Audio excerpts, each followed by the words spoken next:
All right, welcome back to the final part of this lesson, where we're going to put everything we've learned together to write a program that I think is kind of fun. But before we get to the program, I need to tell you a little story about myself. Now, back when I was in elementary school, I would have this IT class in my school where we'd learn to use different pieces of software on the computer. My favorite piece of software was an application called Microsoft Paint that you may or may not have used before, or at least heard of before. I still kind of love it, but unfortunately I have a Mac now, so I can't really use it that much anymore. Anyway, way back in grade 3 or grade 4 when I was in my IT class, I would love to take my time once I was done with my assignments by just playing around in Microsoft Paint. And one of the things I would do, because I was sort of mischievous, is rather than drawing stuff in Microsoft Paint, I would instead fill the entire background of the page with a particular color, and then I would just use the eraser to draw on Microsoft Paint as well. I just felt that was my way of kind of rebelling against how I was expected to be using Microsoft Paint. Now, that rebellious streak has continued till today, and to pay homage to its originals, I'd like to talk a little bit about the program that I'm drawing here. So this is a program that's intended to simulate what I was doing all the way back then. I start with a canvas that's filled entirely with the color blue. And when I click on the canvas, what's going to happen is a little pink square that I'm going to call the eraser is going to show up. All this program allows me to do is drag the eraser around and clear the blue from the screen. So I'm going to go ahead and click now. You'll notice the pink eraser is shown up and has already erased two regions in the canvas. And as I move the eraser around, I get to erase everything else. So that's the program we're writing. It's not particularly complex to reason about, but I do think it's kind of satisfying to see all of the blue go away. And I think it's also a really good opportunity for us to practice some of the material we've learned with lists. So with that said, let's go ahead and jump into the Friendly Course IDE and look into how we can use lists to solve this problem. So here's the IDE, which again you can find as a worked example for this week's lesson. And let me show you what you're working with, because it is a fairly long program, but I only really want to focus on the parts that have to do with lists. So I've kind of provided all of the code already, but I do want to quickly review it to make sure we all understand exactly how it works. So the general idea when I run this program is you'll see the canvas fills with blue immediately, but I'm not actually setting the entire background of the canvas to blue. Instead, what I'm doing is I'm dividing the canvas up into a bunch of small rectangular regions that I'm calling cells. And what I'm going to do with those cells is fill each cell individually with blue. So you'll notice that's what this block of code is doing over here. It's first figuring out how many rows of cells it needs to draw and how many columns of cells it needs to draw. And then it's just drawing a for loop over here. And for each row number and each column number, it's calculating the coordinates for the cell in that particular coordinate, and then it is drawing a rectangle at those coordinates. Now, one thing that I think might be a little fun, and I actually don't know whether this will work as well as I expect it to, but it's always worth an experiment, is let's just go ahead and add a little time.sleep over here just to see whether we can watch the cells being drawn individually. So I'm going to go ahead and rerun my program. And cool, that is actually as satisfying as I thought it would be. So you'll see now that the cells are being drawn one by one. Now, as we're writing this program, I want to do one other thing, which is to set a black border on the cells, just so we can tell them apart. So let's go ahead and do that. I'm going to go ahead and use the canvas.set outline color here. I'm going to pass in the cell we just created, as well as the color of the background I'd like to use. So we'll just use black. And once again, I'll stop my program and run it again. And now we've got kind of a more explicit grid where we can more clearly tell exactly where the cells are over here. All right, so now that we have our cells, let's talk about what's going to happen next. We're going to wait for the user to click in order to create the eraser, and then we're going to get the coordinates of the last click provided by the user. We're then going to make a pink eraser at the coordinates that I passed in, and you'll notice that there's a constant eraser size, which is how large the square I would like to be. And finally, we're going to start the animation loop that we talked about in the last week of Code in Place. Now, essentially what this is going to do is it's going to find where the mouse currently is as I'm moving it around, and it's going to move the eraser to that point. Once that's happened, we're going to call the erase objects function. That's the function we're actually going to be writing today. So we'll talk way more about that in just a second. And once that's done, we're going to add a little sleep so the canvas has time to catch up and we can kind of get the smooth animation we're looking for. All right, so let's talk about arrays, objects, and canvas. How do we do this? Well, I think there's two central problems over here. The first of which is that when I click on my canvas, I'm moving my eraser around, so I don't necessarily know what needs to be erased at any point. Like if my eraser is over here, then I only want to erase this cell, but if my eraser is here instead, I want to erase this cell, and if it's over here, I want to erase that cell. So that's one complexity, that we kind of need our eraser to erase the cell where it currently is, as opposed to the cell that it could be in the future. The other more important complexity is what happens if the eraser is over here or here on the border between cells? Well, I'm going to assert, based on my vast years of experience using Microsoft Paint, that in this case, the erasers should erase both these cells over here. So if the eraser is on the border between these 2 points, it's going to erase both the left cell and the right cell over here.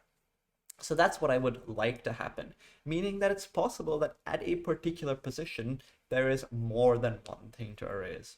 And at that point, alarm bells might be ringing in your head and saying, hey, I need to store multiple values, but I'm not sure how many values I need to store or how many things I need to erase, so I probably need a list. And you would be exactly right. So as it turns out, the canvas object in Python actually gives us a method that might be really helpful with this. It's a method called canvas.findOverlapping, left x, top y, right x, and bottom y. And the way you can kind of think about this is imagine that you've drawn a box on your canvas somewhere. What this object is going to return, what this method is going to return is a list of all of the objects that you've already drawn that overlap even slightly with this box over here. So for example, if the box I'm talking about is where the eraser is right now, the list of objects returned back to me by find overlapping would be this cell, that cell, that cell, and that cell. Okay, let me go ahead and convince you of that. I'm going to go ahead and over here, first figure out which box we want to draw, and that box would just be the eraser itself. So I can go ahead and say, okay, so the top, let's go ahead and get our x coordinates first. Mouse x is equal to canvas dot get mouse x, and mouse y is equal to canvas dot get mouse y. Alrighty. Now what we can do, now that we know where the mouse is on our canvas over here, is we can go ahead and find the same box that the eraser is in. So we can say that the top x is mouse x, oops, the, top x, that's why I was confused, that should be left x, and now we have top y, which is mouse y. And then we have the other sides of the eraser, which are cell size pixels to the right of left x and cell size pixels below top y. So we can go ahead and say that right x is equal to left x plus cell size, and bottom y is equal to top y plus cell size. And one thing that's worth noting over here, just as a stylistic concern, is that while left x and mouse x have the same value, they're being set to one another over here, I think it's important that we have a variable explicitly called left x, because it makes it much easier for me as a programmer and anyone else reading my code, for example you, to reason about exactly what it is I'm doing with these variables. Anyway, once that's done, we can go ahead and say overlapping object is equal to canvas dot find overlapping left x, top y, right x, bottom y. All right, and now for now we're just going to print the overlapping object, so we're not going to worry about doing any erasing or anything like that, and we're just going to print instead. So let's go ahead and do that. We're going to run our program, and I'm going to go ahead and click over here. And Oops, there's my mistake. That should be overlapping objects rather than overlapping object. So let's try that one more time. Again, I'm going to go ahead and click over here. And cool. So you'll see something kind of interesting is going on over here. You'll see that we're seeing a list of objects being shown up over here. It's hard to highlight because it keeps scrolling. But what this is basically saying is the list of objects that is showing up everywhere in our in the little box that we drew. So right now the box is kind of where the eraser is, and we're seeing that a few boxes have been, oh, I realized I made a small mistake.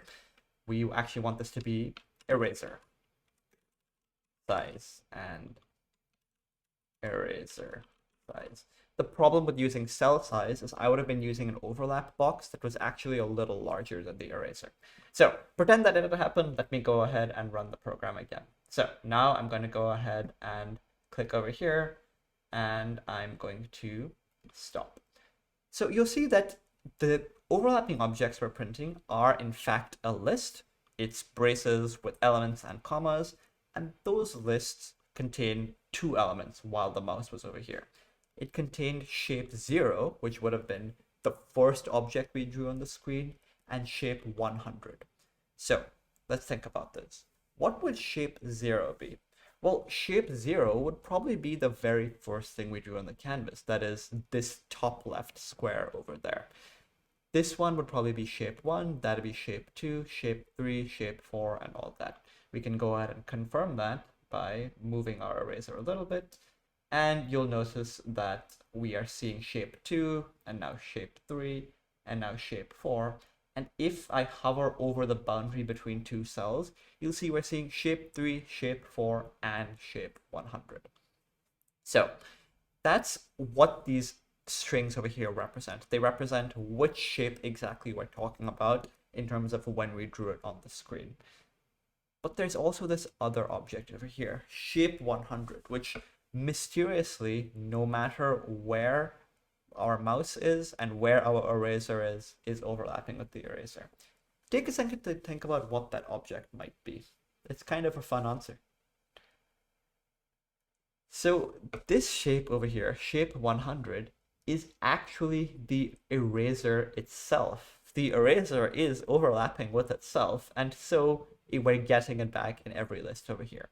Now that's a really important detail because it means that we probably should try to make sure we don't accidentally erase the eraser as well as all of the cells. But we'll get there when we get there. So now we have our overlapping objects over here. The problem then becomes, how do we erase these objects? I'm going to go ahead and kind of spoil that the way we're going to erase these objects is just by setting their color to white. And the way we can set their color to white is just by calling the canvas.setColor function. And the way that basically works is it takes in a shape ID, for example, shape 3 or shape 4. So I'm just going to like randomly hard code shape 4 for now. And it also takes in a color, which is what color we would like to change the object to. So now that I've said that shape 4 should be white, when we go ahead and run our program and I click, you'll see that this square did in fact become white because that's what we said would happen over here. Okay, so clearly now what we're probably going to want to do is we're going to want to go ahead and set the color to white, not just for shape 4, but for whichever shapes the canvas is actually overlapping with. Excuse me, the eraser is actually overlapping with. So let's go ahead and do that. How could we do this for each of the shapes that the eraser is overlapping with? Well, I think one thing we should cast our minds back to is the fact that this is a list. And because it's a list, we can do a for loop over that list. We could do something like for drawn object, or actually, sticking with our naming convention, for overlapping object in overlapping objects. Let's go ahead and just print our overlapping object for now. And run our code. And you'll notice that we are in fact getting each object printed one by one. So right now, because the mouse is where it is, we're getting shapes 40, 41, 50, 51, and 100, which probably refer to the four squares that are surrounding the eraser and then the eraser itself. So because we have each of these objects, we could probably just do something like this. Canvas dot set color overlapping object, and we could set it to be white. So let's go ahead and try one more time and click. Okay, so the square that we clicked on became white, and now as I'm dragging my eraser around, the other squares are becoming white as well. This is already so satisfying to see, but something seems wrong over here, and that is that the eraser has mysteriously become white as well. You can't actually see it over here, but you'll notice like when I'm dragging it over the edges and the boundaries, it is there, it's just become white, which is a little confusing because usually when you're erasing something, it's not like the eraser changes color too. So what might be going on over here? Well, like I said, and like we saw up here, shape 100, which is the eraser, is one of the shapes that is overlapping with the eraser. And so what's happening over here is we're iterating through each of the shapes overlapping with the eraser, including the eraser itself, and so we're setting the eraser to white. Turns out there's a fairly easy fix to that though, and that's that we can just say if the overlapping object is not equal to the eraser, go ahead and set it to be white. You'll notice that we're passing the eraser in as a parameter explicitly because we want to make sure that we don't erase it. So one last time, let's go ahead and run our program. Oops, I clicked stop. And now our eraser is pink, but we can actually go ahead and erase everything. That is super satisfying. So I'm going to go ahead and just clear out this entire canvas to make Brum from grade 3 happy. Alrighty, so there's a brief example of how we can use lists not just for console programs, but also for graphics programs, which might be a really good thing to consider as you're thinking about your next assignment, or even more excitingly, the creative projects that come up afterwards. So I hope that makes sense. If you have questions about lists or about how they were applied to any of the problems that we worked on in today's lesson, feel free to follow up with your section leaders or in the class discussion forum. We'd be excited to talk more about how these incredible tools work. And with that, have a wonderful rest of your day, everyone, and we'll see you in the next lesson.